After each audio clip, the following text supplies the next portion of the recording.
I feel the Spirit moving in me. I feel the Spirit moving in me.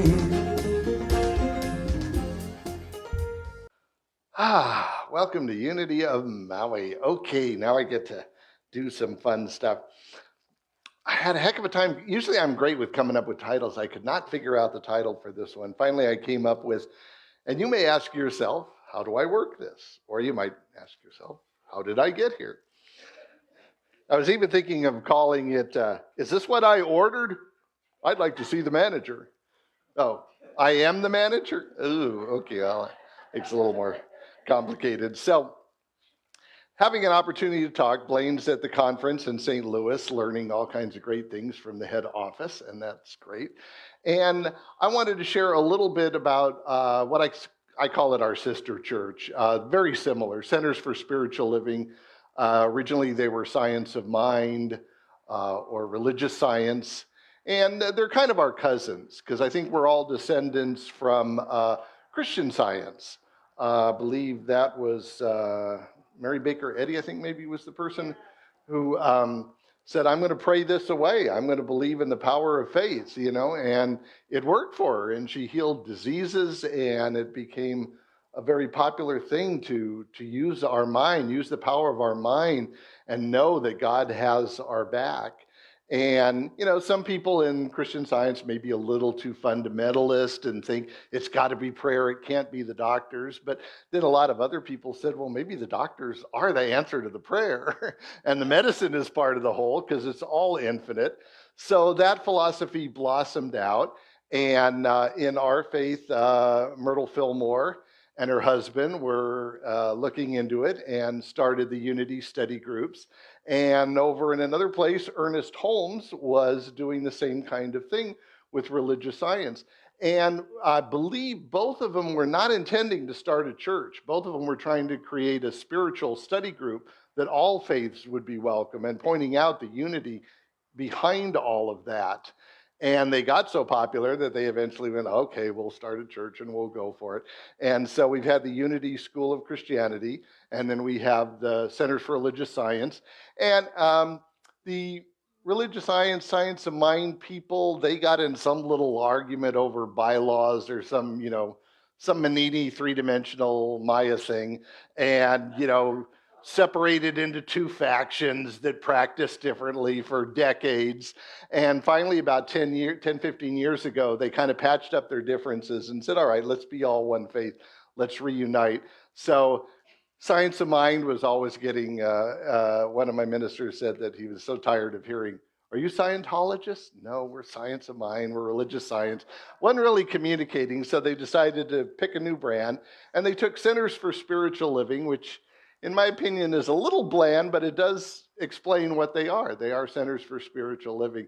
And I really feel like we're related. And some places in the Midwest, there are churches that say Unity Church, Unity Center for Spiritual Living. So it's coming together. I think they've even authorized each other's ministers can be at each other's churches. So we're coming together. In my fantasy, we just eventually merge and let people know that we're all in this same faith together.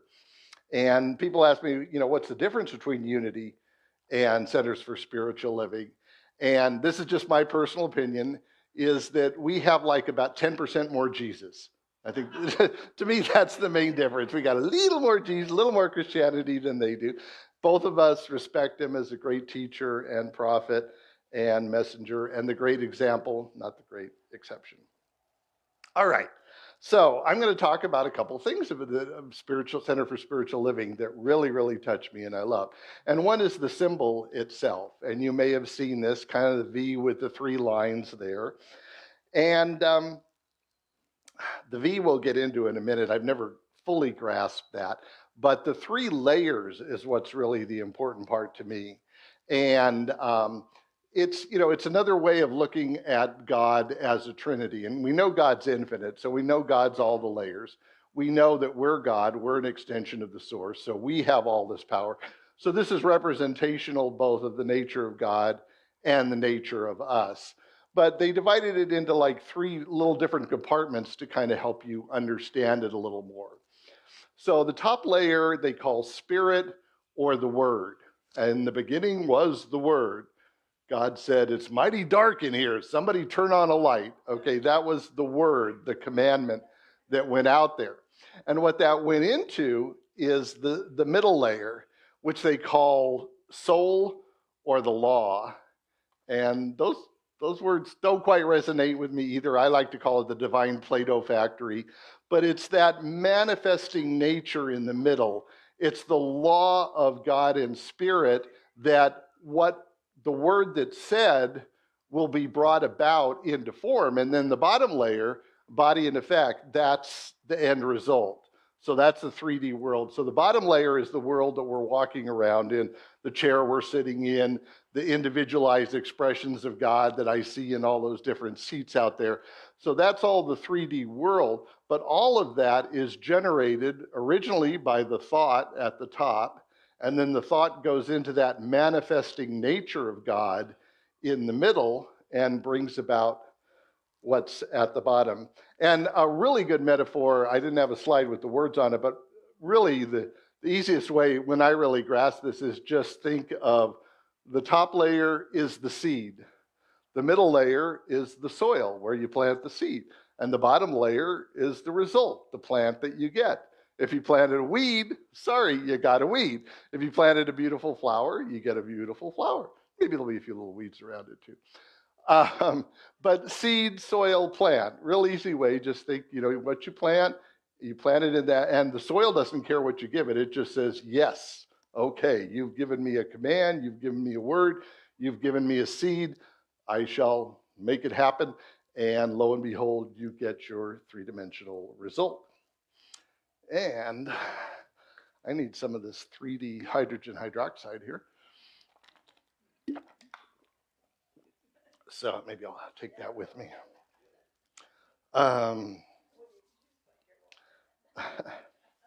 So the V represents kind of the soul's journey, I believe, is my understanding, is it's kind of, it's showing that descent from spirit through the soul into the body. And then we're sitting there going, what is this? How did I get here?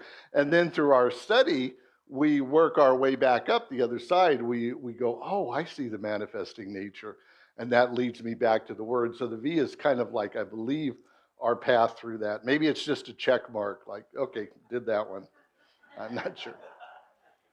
So that's the religious science symbol logo that they use. And that's one of the three things I wanted to talk about. And my other favorite lesson, I think maybe came from, okay. So I finally cracked into AI. I finally got the courage to do what Blaine does and go into DALL-E and create some pictures and go into ChatGPT. So I said I wanted a mountain with 4 layers, and AI got a little carried away. So I had to tell it how to dial it back a little bit. But this section of the talk is sometimes called the 4 kingdoms, or the 4 levels of spiritual consciousness. And I think a lot of people have said it, but probably Michael Beckwith gets a lot of the credit for synthesizing it into these concepts. And these kingdom levels, they're all God. They're all, again, just like the symbol, it's all God in action, and it's all us. But again, it's another nice way to kind of compartmentalize it and look at different natures of God and different ways to move through things. And these levels, it's not a progression like, oh, I graduated and I never have to go back to that level. No, we'll be bouncing between them all the time. And it just helps to know the levels and then say, oh, well, okay, I'm coming from that level right now. And to get from one kingdom to the next or move from one level to another, you have to give something up. So, a little spoiler alert, but we'll get to that in a second. So the first layer is, okay, and then I told it to dial it down. It didn't really dial it down too much. That was a little better. I said, give me 4 levels. And so, it's kind of pretty. All right, so we go to the first level. And the first level is what a lot of us were brought up in if we had no spirituality, or we just bounce around in the world, or we come out of the womb and they cut the cord and slap us on our ass and say, breathe whether you like it or not, and welcome to the world. And we're going, what the heck is this? What did I walk into? So, in that first level, before we get any spiritual understanding, life is kind of being done to us. Our mantra is kind of to me. There's the victim consciousness, there's the blame. He did that, she said that, there's their fault. I'm over here, I'm innocent, it's their fault, pointing fingers. No control. And of course, when you feel that you're ineffective, anything outside of yourself can come at you. That engenders a lot of fear. So it's not the funnest place to be. I kind of stark and lonely. I asked AI to try to whip me up something like that. And the way to move out of that is to give up something. And what you have to give up, sorry to tell you this, is that wonderful, joyous blame.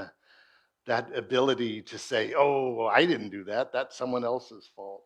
So when you give up the blame, you can move to by me. And that's where you take some responsibility for what's going on. And you realize that you have an effect over it with your thoughts and your actions and how you interact with the world. It becomes positive thinking. You listen to your first Tony Robbins tape or Wayne Dyer and you get all pumped up. You see The Secret and, oh my God, I have the power within me. I am the commander. I control the world. I create with my thoughts. And then you find that 9 billion other people are also creating with their thoughts. So yes, you can create your reality, but we're all in this together. So that is a really good step, to step out of the victimhood and realize that you have control over it. But it's not the end of the road. And so the way out of that second one, it's not necessarily a way out, but the next step after I am controlling my world is, oh, I'm doing this together with God. God's got my back. It's not me just issuing orders to God and God fulfills them, although, you can look at it that way, and on some level that's true, but it's really God and you working together. And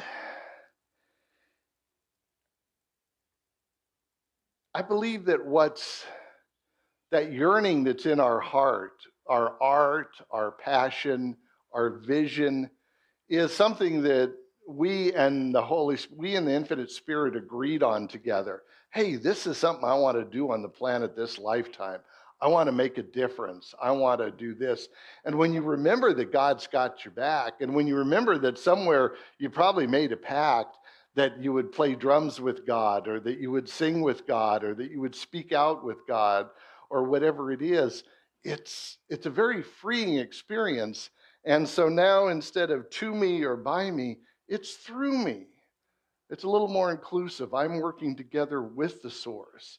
And it feels really good. And the more you do it, the easier it gets. And the easier it gets, the more you go, wow, I like this. This is nice, working along with things. I was 10, 15 years ago, I was broke and living in a friend's house and my teeth were falling out and just feeling really hopeless. And somewhere in my heart was like, I want to go back home to Maui.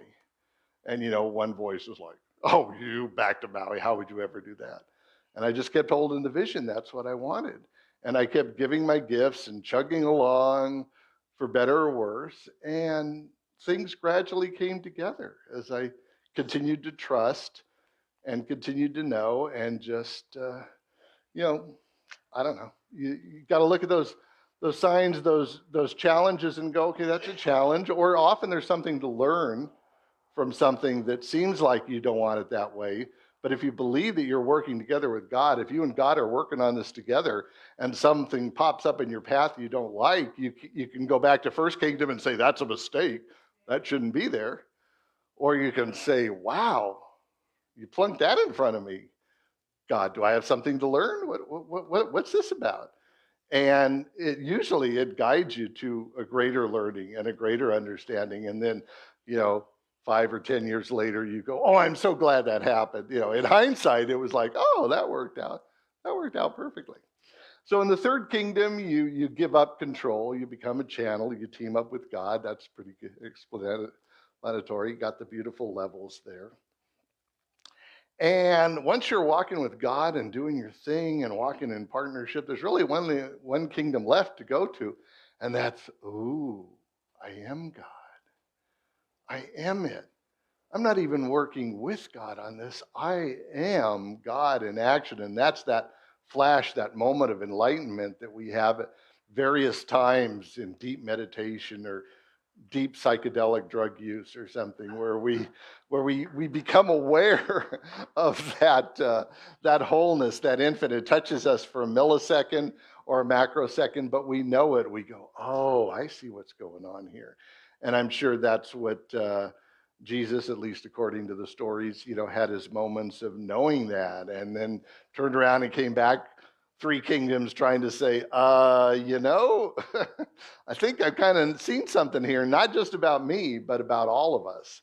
So in the fourth one, it's not being done to me or by me or through me, it's as me. I am one with all life. There is no separation. And we just give that gift out. There will be a walk your talk later, so some of this stuff is on there. So you got some crib notes to take home with you at the end. So let's just go enjoy that beautiful mountaintop while I have another sip of water. Walking towards that wholeness.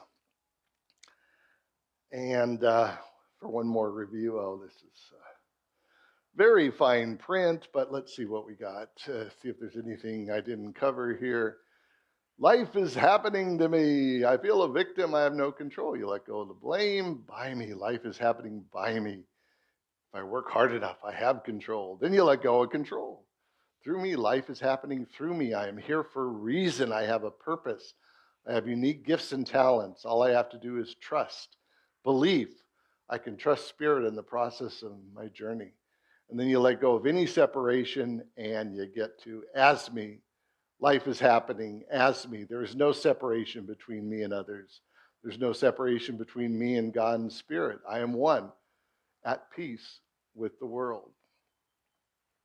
So don't judge yourself if you find yourself moving from one kingdom to another. That's natural. It's just nice to kind of think about these different ways of looking at it so you can kind of catch yourself and, oh, I'm unhappy. Well, where are my thoughts? Where am I coming from at this moment?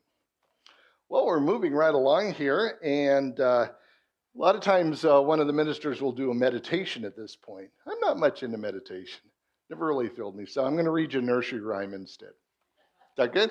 All right, good with that. All righty, so here's the deal. Let's see. What's on the next slide here? Don't want to give anything away. Oh, well, let's do that affirmation one more time to put a seal on it so far. All together now, children. I am consistently remembering who I am, a loving, empowered, indivisible part of the infinite source. Okay, so as I said, I finally got into AI a couple of weeks ago. Finally got the courage to download ChatGPT and check it out. It has the one DALL-E that helps make the pictures. And also just ChatGPT, if you haven't played with it, it's very bizarre. It's just a screen with a little entry at the bottom, and you put in exactly what you want. You just give it a request, and it comes back with something for you. It doesn't have a 3D printer like a genie to deliver you, $1,000 or whatever. But anything in writing, you can ask it to write something. You can ask it to write it in different styles. You can take a long story and say, can you summarize this for me? Or you can take a short story and say, can you expand upon this? And it reaches out to the whole knowledge of the internet and comes back with its interpretation of what you asked for. Now, I don't know where it's going to go in the long run. We've seen the Terminator movies, we've seen Colossus. The robots might figure out that the angry apes are the problem, and if we weren't here, the dolphins and the whales would do much better. There's that possible outcome. So I'm not saying, this is the greatest thing ever. but it's definitely another tool, and we've always been scared of every tool. What, telephone? People are going to be talking to me right in my house, Television, the radio is going to have pictures. That's unacceptable. So, every new one is, I have all the knowledge of the universe in my pocket. Well, good, then at least we'll all know the truth and there'll be no arguments anymore. Okay. Yeah, all right. Maybe that one didn't work out so good. So I got GPT. I had to try it. This is the very first thing I ever asked of ChatGPT. I just entered in the 5 steps of CSL, spiritual mind treatment, written in the style of Dr. Seuss. And in 10 seconds, this came back verbatim. I'm going to read it to you, and it's available on the back of my Walk Your Talk if you want your very own copy to take home. Spiritual mind treatment, the 5-step prayer that the chaplains train in and that we use every week up here from the podium in the style of Dr. Seuss. Step 1, recognition. You see, my dear friend, it's a marvelous sight. There's one source, one power, shining so bright. This force is within, around, and above. It's all that exists, the purest of love. Step 2, unification. Now let's take a moment, just stop and reflect. You're one with this power. You're one, I suspect. No separate being, no far-off retreat. You're part of this oneness, a truth so complete. So AI reached out there into the universe and found what was out there available to it. So what's important to me is how we program that, to keep asking AI good questions, feeding the right wolf, keep pointing AI towards the greatest, highest thoughts, and it will learn the same way that we're learning. Step 3, realization. Here's where the magic truly begins. Affirm what you wish. Let's see these grins. Health, joy, abundance, all that you crave. Declare it, affirm it, be strong, be brave. Step 4, thanksgiving. Oh, gratitude, gratitude, oh, what a gift. Thank you, dear universe, for this wonderful lift. Give thanks in advance for what you've already received. In the heart of your being, it's already conceived. Step 5, release. Finally, dear friend, let go and release. Trust in the process. Feel the sweet peace. You've done all you can. Now let it unfold. With faith in your heart, watch miracles unfold. And then it added this on the end. Thank you. Let's hear it for AI. And then it added this at the end. And there you have it in Seussian rhyme, the 5 steps of treatment for a life so sublime.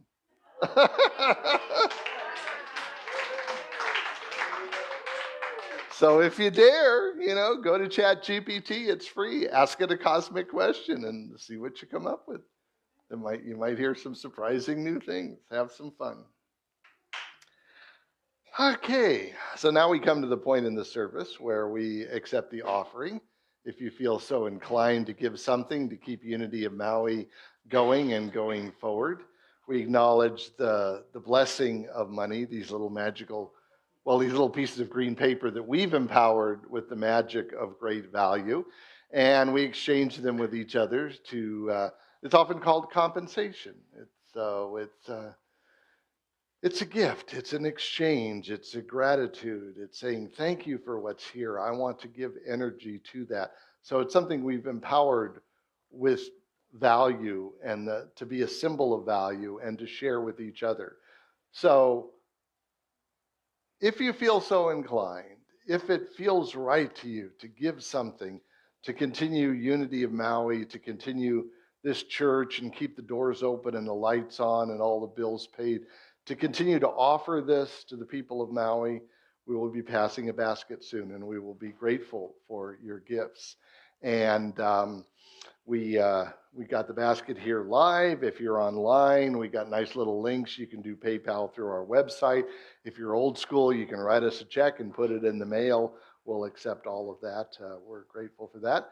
And they're going to pass the baskets right now. I think Harry might give us a few notes of music to keep things exciting while the basket goes around. So Thank you. And right now we'll say our offering prayer. So if you want to take that offering and hold it over your heart, and together we will say, through a grateful, giving heart, my mind and life overflow with the abundance of God's all-providing, infinite supply. And since I'm talking about Centers for Spiritual Living today, let me see if I can remember the one that we said for so many years in CSL. Through a grateful heart. Dang, I should have written it down. I know it ends with, as I open my hand to give, I open my heart to receive. Divine love, through me, blesses and multiplies all that I have, all that I give, and all that I receive.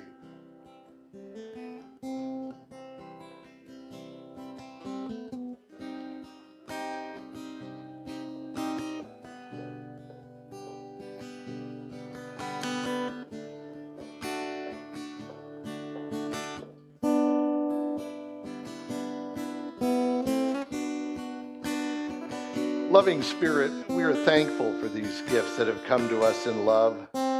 We know that the energy of prosperity and love is moving through this ministry, across this island, and out into the world. We see a world filled with love, prosperity, and peace, a world that works for everyone. Thank you, loving Spirit. Thank you, generous people. Thank you, infinite source and flow and abundance. Thank you. All right, so now we got announcement time. Let's see what's exciting here. If you ever want to bring flowers, you're welcome to sign up in the back there. And it could be a tribute to someone. You can even take them with you at the end of the service. So help yourself to that. There's a prayer box. Like I said, please ask your prayer chaplains if you'd like a prayer in person. But there's also a box that you can leave a prayer request in the box, and the chaplains will pray for you. But it's much more powerful if it's one-on-one and you've actually got a person there holding that vision and shining that light and sharing the highest thoughts. It's really, when I pray with someone, it's a gift to me also, because I have to step out of my first kingdom lower world and step into the highest thought for them. So it's a wonderful win-win to do that. So really, please do ask for prayer if you would like. We always have the Walk Your Talk, which is a summary of the talk. So that's on the back table there with a picture of the religious science symbol. So it's got some bullet points on what I talked about, and it's got the Dr. Seuss prayer on the back if you would like that. And next week, Reverend Blaine will be back, and his talk is going to be the Women of Wisdom. So it'll be an inspiring Sunday talk, as always. It's a series, actually, titled Women of Wisdom, Embracing Diverse Paths to the Divine. And this series will explore 4 extraordinary women's profound lives and spiritual teachings. Pema Chodron, a revered Buddhist nun and teacher, guides us in embracing life's uncertainty with compassion and mindfulness. Myrtle Fillmore, co-founder of the Unity Movement, inspires us with her pioneering work in spiritual healing and positive thinking. Elia Delio, a visionary theologian and scientist, bridges science and spirituality. That's one of my favorites. At the same time, Freya Matthews, an environmental philosopher, challenges us to reconnect with nature and recognize the intrinsic value of all living beings. So throughout that series, we will celebrate the rich tapestry of spiritual traditions and perspectives that these remarkable women represent. And together we will embrace their diverse paths, each leading us closer to the divine presence in our lives. So join us for an enlightening journey as we delve into their teachings and discover how their insights can guide us on our spiritual paths. And Blaine will be just back from the conference in St. Louis, so you know he'll be pumped and ready to rock, and it'll be awesome to have him back. All right, not much else to do now except stand, say the prayer for protection, and then circle up, maybe a smaller circle, but let's see if we can find each other's hands when we circle up. But for starters, we say the prayer of protection, and then we'll do our closing peace song as always. So, together, the prayer for protection. The light of God surrounds us. The love of God enfolds us. The power of God protects us. And the presence of God watches over us. Wherever we are, God is. Where I live,